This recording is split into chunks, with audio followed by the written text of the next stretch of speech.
그룹들이 올라가니 그들은 내가 그발 강가에서 보던 생물이라. 그룹들이 나아갈 때에는 바퀴도 그 곁에서 나아가고, 그룹들이 날개를 들고 땅에서 올라가려 할 때에도 바퀴가 그 곁을 떠나지 아니하며, 그들이 서면 이들도 서고 그들이 올라가면 이들도 함께 올라가니 이는 생물의 영이 바퀴 가운데에 있음이더라.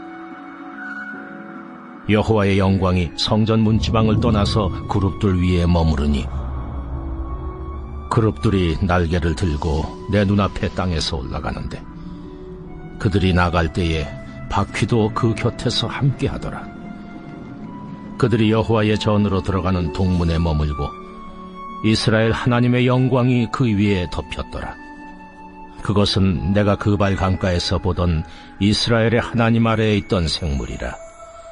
그들이 그룹인 줄을 내가 아니라. 각기 네 얼굴과 네 날개가 있으며 날개 밑에는 사람의 손 형상이 있으니 그 얼굴의 형상은 내가 그발 강가에서 보던 얼굴이며 그 모양과 그 몸도 그러하며 각기 곧게 앞으로 가더라. 여러분께서 오늘 본문 18절과 19절을 보시면 성전을 성전되게 하는 것이 뭔지 그 정확한 정의를 알 수 있는데요. 이를테면 이런 거죠. 언제나 어떤 건물이 있다. 그러면 그 건물의 크기는 그 나라의 국력과 정확히 비례한다고 합니다. 예를 들어서 전 세계에서 고층 건물이 가장 많은 나라가 어디입니까? 미국이에요. 그러면 왜 미국에 초고층 빌딩이 많겠습니까? 이유는 당연히 그 나라의 땅과 자원이 가장 많기 때문이겠죠. 또 중국의 자금성을 보면 높지는 않은데 그 넓이와 화려함이 상상을 초월합니다. 왜겠습니까? 그만큼 땅이 넓고 자원이 많기 때문이에요. 그런데 이스라엘이라는 땅은요, 안정적으로 확보할 수 있는 수자원이 있는 것도 아니고, 그렇다고 땅 자체가 넓은 것도 아니에요. 더군다나 지정학적 위치는요, 강대국들 사이에 딱 껴있는 최악의 위치예요. 늘 불안정합니다. 그러니 그런 땅에 세워진 예루살렘 성전이 크면 얼마나 컸겠고 화려하면 또 얼마나 화려하겠습니까? 그렇지 않거든요. 그런데 중요한 건 성경이요, 피라미드를 성전이라고 부르지 않아요. 바벨론의 공중정원이요, 성전으로 불린 적이 없어요. 이상하게도 성경은 작은 약속에 세워진 별 볼 일 없는 건물 하나를 가리키더니 여기가 성전이다 그랬어요. 그러면 왜냐? 오늘 보면 18절 19절이 기록하는 것처럼 이상하게도 여기에 여호와의 영광, 하나님의 영광이 임했기 때문이에요. 여러분, 크기가 어떻든 위치가 어디든 그건 전혀 상관없어요. 하나님이 어딘가를 선택하고 거기에 여호와의 영광을 부었다, 그때부터 거기는 성전이 되는 거예요. 그런데 여기서 우리가 물어야 될 정말 중요한 질문이 나오는 거예요. 그게 뭡니까? 그러면 여호와의 영광이 뭔데요? 왜 이 질문이 중요하냐면 우리가 영광이라는 단어를 들을 때 떠올리는 그 이미지가 지금 세상에서 말하는 영광의 이미지와 섞여서 오염됐기 때문이에요. 여러분, 세상에서 영광을 말할 때 그 영광의 의미가 뭡니까? 높은 곳에 서서 주목받고 박수받는 것, 승리, 성취, 아주 빛나는 업적, 뭐 이런 게 세상이 말하는 영광이잖아요.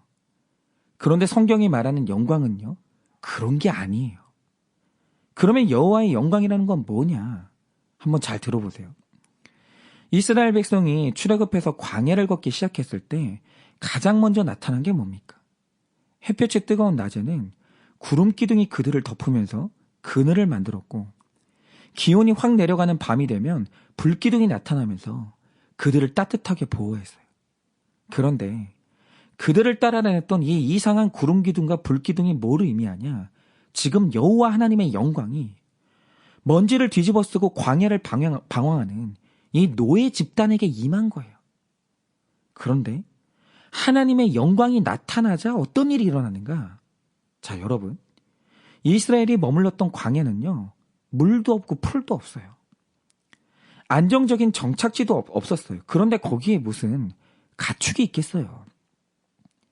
여러분, 광야에서 고기를 먹겠다는 욕심으로 가축을 끌고 다니면요, 그거 돌보다가 사람이 죽어요.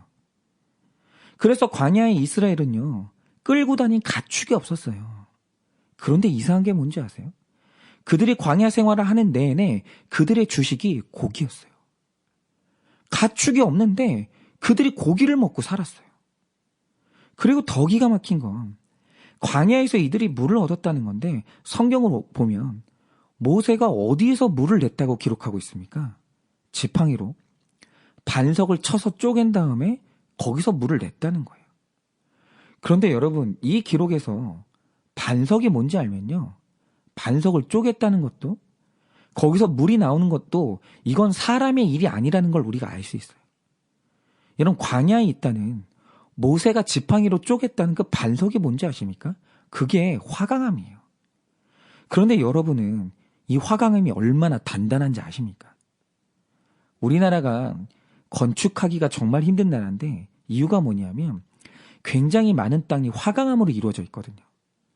그래서 만약 어떤 곳에서 건축을 하려고 땅을 파다가 바닥에 화강암이 드러날 경우에 어떤 일이 일어나는가? 예전에 어떤 교회에서 건축을 하려고 땅을 파는데 파다 보니까 그 바닥이 화강암인 거예요.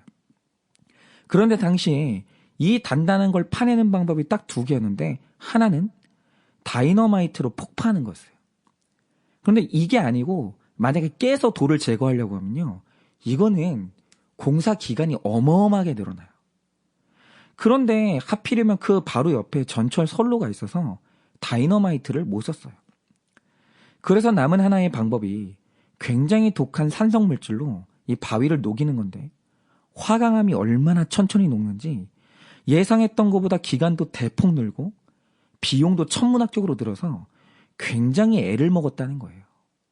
여러분, 화강암이요, 요즘의 기술력으로도 다루기가 어려운 바위예요. 그런데 이런 화강암을 지팡이로 쳐서 쪼개요? 그래서 거기서 물이 나와요? 여러분, 이건요, 전부 사람이 한 게 아니에요. 그러니까 하나님의 영광이 임한 광야 생활이 뭐냐? 인간의 힘으로는 안 되는 거예요. 다 안 돼요. 그런데 자꾸 돼요. 분명히 이런 일들 속에서 이스라엘이 하나님의 존재를 선명히 느꼈어요. 아, 하나님이 살아계시구나. 그분이 엄청난 능력이 있구나. 이걸 느꼈다는 거죠. 그런데 중요한 건 하나님의 영광이 반대로 드러날 때도 있었다는 거예요. 예를 들어서 이스라엘 백성이 자기보다 더 강하고 큰 군대를 만나서도 승리했는데 그러다가 처음으로 자기보다 약한 성을 만났어요. 그게 아이성이었습니다. 그런데 아이성의 규모나 크기라는 게 기적이 일어나지 않는 이상은 전쟁에서 이스라엘이 질 수가 없는 성이었어요. 너무 약했거든요. 그래서 그때 이스라엘이 처음으로 하나님께 묻지 않고 싸우러 갔던 성이 아이성이에요. 그런데 어떻게 됐죠? 처절하게 패배했어요. 이거는 절대로 질 수가 없는 전쟁인데 진 거예요. 처음으로. 안 될 수가 없는데 안 된 거예요. 그러자 이 패배에서 이스라엘 백성들이 느낀 게 뭡니까? 거기서도 동일하게 내 인생에 개입하시는 하나님의 존재를 느낀 거예요. 아, 하나님이 안 도우시면 아무것도 할 수 없구나. 그러니까 우리가 하나님의 영광에 대해서 착각하지 말아야 될 게 뭐냐? 될 수가 없는데 되는 것도 하나님의 영광이에요. 실패할 수밖에 없는데 성공하는 게 하나님의 영광 맞아요. 그런데 안 될 수가 없는데 안 돼요. 성공할 수밖에 없는데 실패했어요. 여러분, 이것도요, 하나님의 영광이에요. 여리고성이 무너진 것도 하나님의 영광 때문이지만 아이성에 패배하는 것도 하나님의 영광이 임한 결과예요. 제가 전에도 말씀드렸지만 한일교회에 부임하고 나서 제가 제일 하고 싶었던 건 교회를 더 예쁘게 꾸미는 인테리어였어요. 그런데 그때 자금이 부족해서 못했어요. 그런데 그 부족한 자금으로 했던 게 뭐냐면 음향과 영상시설을 설치한 거예요. 그런데 하필 자금이 부족해서 설치한 영상과 음향 장비 덕분에 비대면 예배 시대가 왔을 때 전혀 당황하지 않고 이 위기에 대응할 수가 있었어요. 그러니까 자금이 부족했고, 그래서 하고 싶었던 걸 못한 이유가 뭐냐? 그거는 하나님의 영광이 임해서예요. 그리고 그때 설치한 장비로 비대면 시대를 헤쳐나가는 이유가 뭐냐? 그것 또한 여호와의 영광이 임해서예요. 그러니까 하나님의 영광이란 건 뭐냐? 무조건 잘 되고 승리하고 이것만 하나님의 영광이 아니라 구원이라는 구속사의 목표 앞에서 나를 방치하지 않은 하나님의 손길, 여러분 이것이 바로 여호와의 영광이에요.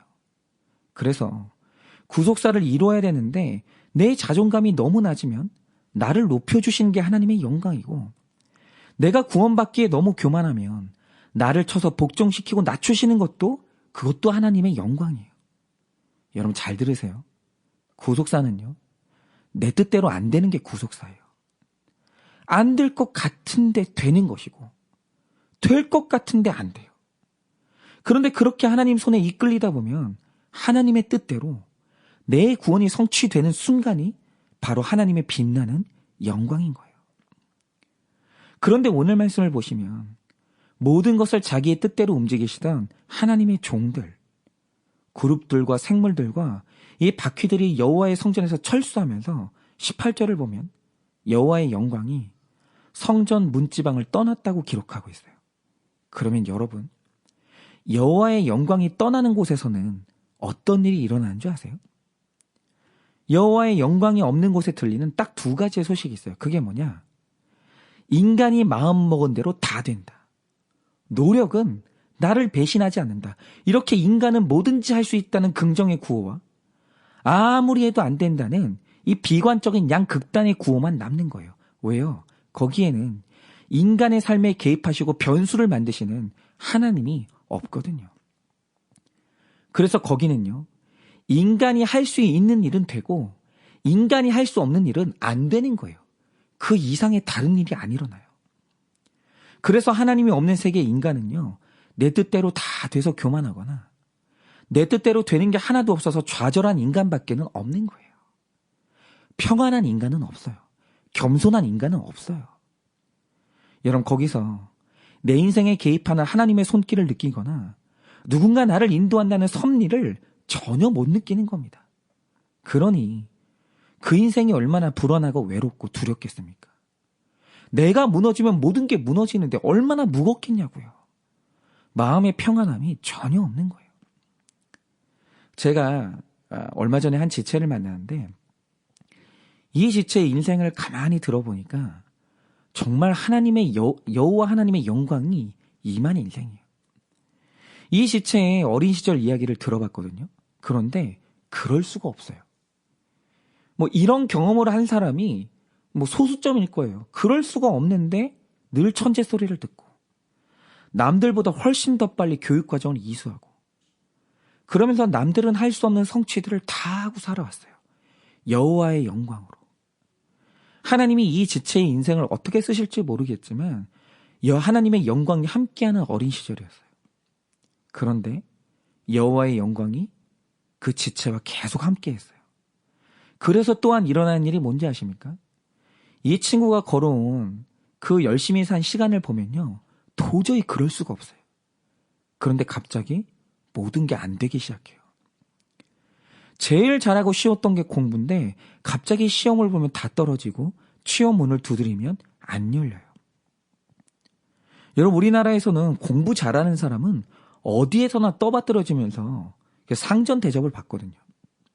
이 친구가 늘 그런 영광스러운 대접을 받았었는데 지금은요, 그럴 수가 없는데 갑자기 들어본 적이 없는 무시의 말을 듣고 밟히고 이럴 리가 없고 이럴 수가 없는데 일어날 수 없는 무시의 사건들이 계속 일어나요. 들을 수가 없는 말을 듣는 거예요. 그러면 이렇게 되는 이유가 뭐냐? 그 지체가 어릴 때 남들보다 앞서 나가고 들림받았던 것도 여호와의 영광이고 지금 이렇게 실패하고 넘어지는 것도 여호와의 영광이 임해서인 거예요.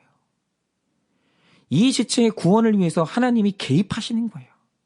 그런데 제가 볼 때 오늘에라도 그 친구의 인생에서 여호와의 영광이 떠나면 보란듯이 그때부터 그 지체는요, 하는 경쟁마다 이기고 보는 시험마다 붙고 그러면서 여호와의 영광이 아니라 분명히 자기의 탁월함이 증명될 거예요.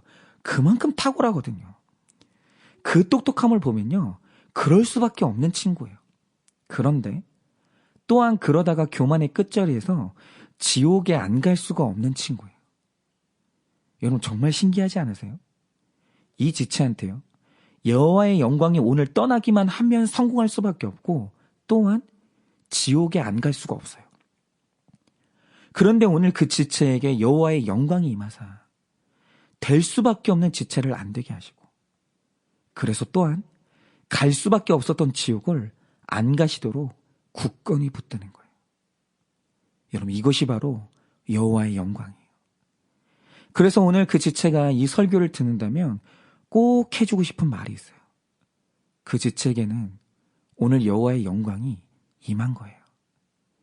그 지체는요, 나라의 흥망성쇠에 따라서 올라가고 또 무너질 수 있는 바벨탑이 아니고요, 그 지체는요, 성전이에요.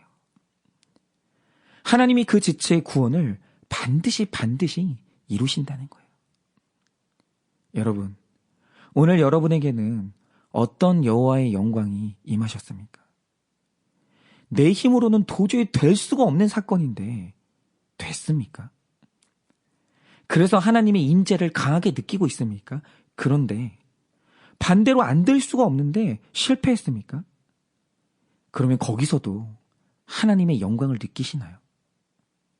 여러분 그것도 여호와의 영광이 임한 거예요. 여러분 절대로 내가 마음 먹은 대로 다 되길, 내 뜻대로 다 되길 바라지도 마세요. 그거는 여호와의 영광이 떠난 인생이에요. 오직 하나님의 뜻이 이루어지는, 여호와의 영광이 임하는 것이 우리의 인생이 되어서 오직 구원의 영광만 쫓는 우리가 되기를 예수님의 이름으로 축원을 드립니다.